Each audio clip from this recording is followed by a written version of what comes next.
اعوذ باللہ من الشیطان الرجیم بسم اللہ الرحمن الرحیم۔ معزز ناظرین السلام علیکم۔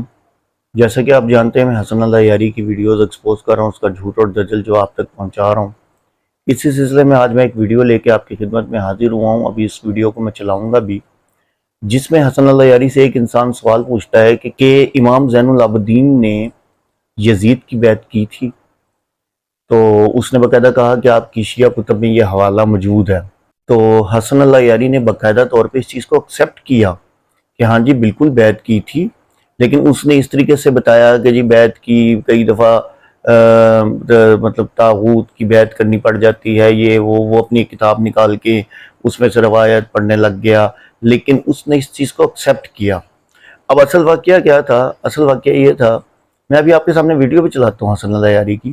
اصل واقعہ کیا تھا؟ اصل واقعہ یہ تھا کہ جب حضرت زین العابدین یزید کے دربار میں پہنچے تو انہوں نے باقاعدہ طور پہ یزید کو کہا کہ بھئی اسی طریقے سے تم نے میرے والد کے ساتھ زیادتی کی اور اسی طریقے سے یعنی کہ تم نے سارا کچھ کیا۔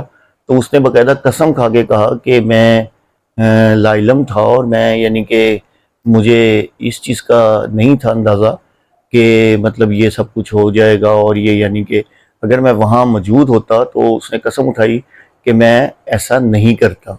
اس کے بعد جب شمر نے اس کے سامنے سر پیش کیا تو اس نے باقاعدہ شمر کو باقاعدہ بددعائیں دیں، اور اس نے سوچا کہ مجھے انعام ملے گا، تو اس نے اس کو کہا دفع ہو جائے یہاں سے۔ اور باقاعدہ ان کی ایک کتاب ہے جلا العیون، جس میں باقاعدہ طور پہ یہاں تک لکھا ہے کہ جب شمر نے سر پیش کیا حضرت امام حسین رضی اللہ تعالیٰ عنہ کا، تو جو یزید تھا اس نے شمر کا سر قلم کر دیا، ٹھیک ہے۔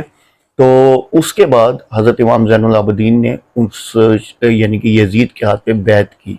تو اصل کہانی یہ تھی، اور اس نے اس کو اس طریقے سے بتایا۔ لیکن چلو کہتے ہیں نا کہ اللہ تعالیٰ سچ جو ہے وہ بعض اوقات کسی یعنی کہ کہتے ہیں نا کہ گناہ گار اور فاسق اور جسے کہتے ہیں کافر آدمی کے منہ سے بھی نکلوا دیتے ہیں۔ تو آج اس کے منہ سے سچ نکل گیا، اور شیعوں جو تم لوگ پٹتے تھے کہ امام زین العابدین بیعت کر ہی نہیں سکتے یزید کی، اور نیچے جو اتنی باتیں کرتے تھے، تو آج تمہارا شیعہ عالم اس چیز کو مان رہا ہے کہ ہاں جی انہوں نے یزید کی بیعت کی۔ تو آپ یہ ویڈیو دیکھیں۔ جناب السلام علیکم علی حسنین صاحب۔ اللہ صاحب میرا ایک سوال تھا۔ کہاں سے کال کیا آپ نے جناب؟ میں لکھنؤ سے بول رہا ہوں، انڈیا لکھنؤ سے۔ اللہ آپ کو سلامتی دے۔ جی سر بولیں۔ جی اللہ صاحب، میں نے بھی کچھ دن پہلے ایک چیز سنی، مطلب کہ ایسے یوٹیوب پہ ویڈیو پہ اہل سنت کے کوئی تھے عالم، وہ بیان کر رہے تھے کہ کیا امام زین العابدین علیہ السلام نے یزید کی بیعت کر لی تھی، کچھ حوالہ دے رہے تھے شیعہ کتاب کا۔ تو یہ سن کے مجھے بڑا تعجب سا ہوا، تو میں پوچھنا چاہتا ہوں کہ کیا ایسا ہوا تھا؟ جی شیعہ کتاب میں ایسا موجود ہے کیا؟ کافی میں موجود، الکافی میں موجود، صحیح سند کے ساتھ موجود ہے جی۔ یزید نے کہا تھا نہیں، یہ نہیں ہے کہ امام کسی کا بیعت نہیں کر سکتے، یہ درست نہیں ہے، یہ درست نہیں ہے کہ امام کسی کا بیعت نہیں کر سکتے۔ یزید دیکھیں ایک راہ میں بیعت کر سکتے ہیں، اگر وہ حدیث یہ ہے کہ میں آپ کو دکھا دیتا ہوں حدیث، بلکہ حدیث یہ ہے کہ فرمایا کہ ہر امام کے گردن پہ ایک ظالم کا بیعت ضرور ہوتا ہے۔ حدیث تو یہ ہے، میں آپ کو دکھا دیتا ہوں حدیث کون سی ہے۔ یہ شیعہ مولویوں نے ایسی معروف کر دی، مشہور کر دی ہے کہ بیعت نہیں ہو سکتی۔ بیعت دیکھیں، بیعت کیسے نہیں ہو سکتی؟ بیعت رضا سے نہیں ہو سکتی۔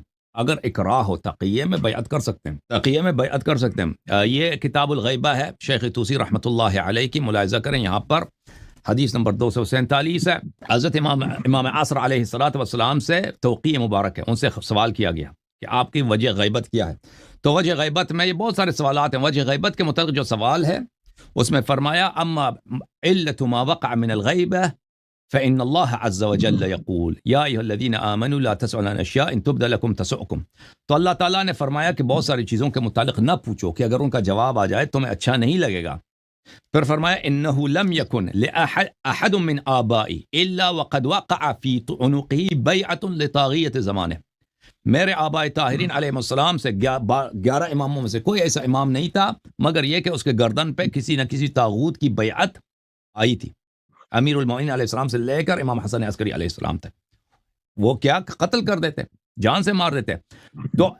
تو یہ تو جب اکراہ ہو جائے یہ تو جائز نہیں بلکہ واجب ہے، کیونکہ وہ اپنے شیعوں کے لیے بھی نمونہ ہے۔